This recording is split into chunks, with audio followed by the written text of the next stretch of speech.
October 10, 2025, the biggest crypto liquidation in the entire history. About 19 billion US dollars has been wiped out in the market in just hours. Bitcoin dropped almost 14% in just a blink, and the entire market froze. Today, we're gonna break down what really happened, what it means now mid-November, and most importantly, what should all beginners learn from this. Hi, I'm Kai and welcome back to the Mindful Crypto Life, where we actually take a breath, slow things down, and actually understand the markets without the hype or fear. Today, I'll walk you through the October crash, November's mixed sentiment, and what all of these things means for you. Well, everything started with one announcement. President Trump declared 100% tariffs on all Chinese imports starting November 1.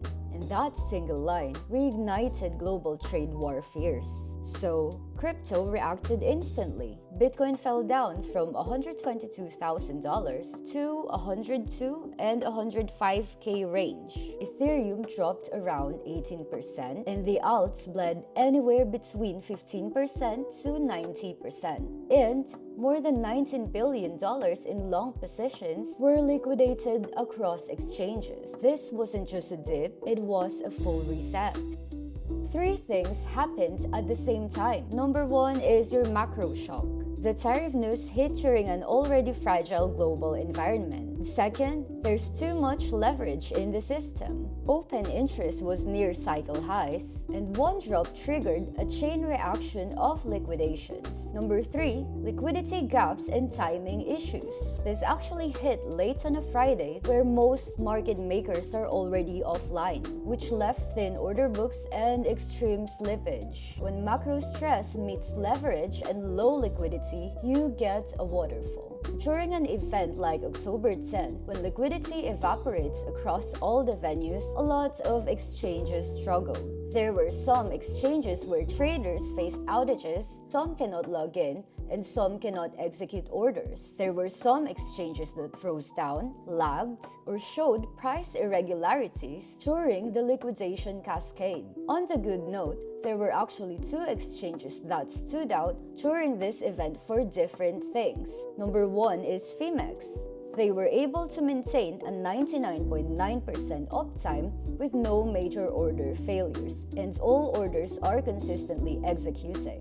While Bybit, on the other hand, was able to process one of the largest liquidation waves very smoothly. Here we could see that when volatility hits, infrastructure really matters. Most traders weren't wiped out because the market dipped. They were wiped out because of the high use of leverage. They had no stop losses. Some were using cross margin, and they were heavily exposed to meme coins and altcoins with a thin liquidity. When cross margin activates, the alts get dumped to protect Bitcoin and Ethereum to borrow positions. That's why beginners really feel the biggest pain during events like this. Here's how you can protect yourself for next time. Number one, keep your leverage low or just avoid them. Number two, always use stop losses or use partial stop losses or layered stop losses if possible. Number three, do not put your entire account in volatile altcoins. Number four, use exchanges with strong uptime, good infrastructures, and protective tools such as slippage protection. Number five, use slippage protection when trading illiquid tokens. And always remember that volatility is never a problem when you have a strong structure and system. As of mid-November, the market feels like a tug-of-war. Bitcoin is hovering around 95K to 96K. We're still seeing effects of October's deleveraging. The consumer confidence in the US dropped to 50.3, which is the lowest since 2022. Inflation remains around 2.1%, while global equities are near highs, but rotating away from the crowded tech. AI-linked stocks drove early November bounce, and crypto is cautious after $120 million in fresh liquidations. This is a transition period. It's not bullish, it's not bearish, it's just cautious. Money is slowly shifting out of overcrowded tech and into sectors like financials and industrials. Q3 earnings were strong, with over 80% of the companies beating expectation. Historically, November's gives around an average of 1.5% gains. But the signal right now is simple. The market is searching for balance after the October shock.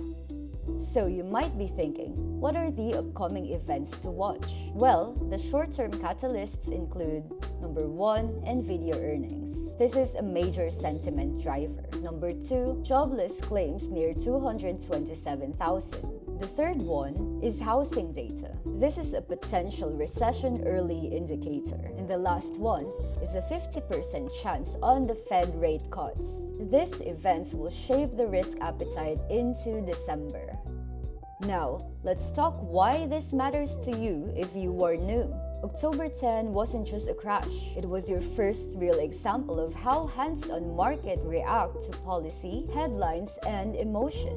One tweet can wipe out billions. That's how fast the sentiment flips. And here are your key lessons. Number 1, volatility is information and not punishment.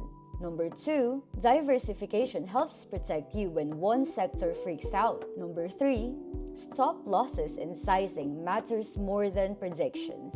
Number 4, politics moves markets more than any other charts. And lastly, dips as deep as this one are long-term opportunities if you stay calm. This wasn't to scare any beginners, it was meant to shape you. Your goal is not to predict the next crash, but to build habits that survive them. October 10 was a reminder that the market doesn't move in a straight line. It tests you, it stretches you, and it teaches you if you let it. If this breakdown helped you feel more grounded, subscribe and drop a comment down below. Do you think November rebounds, or do we visit lower places? Again, I'm Kai from the Mindful Crypto Life. Thank you so much and see you on the next one. Bye!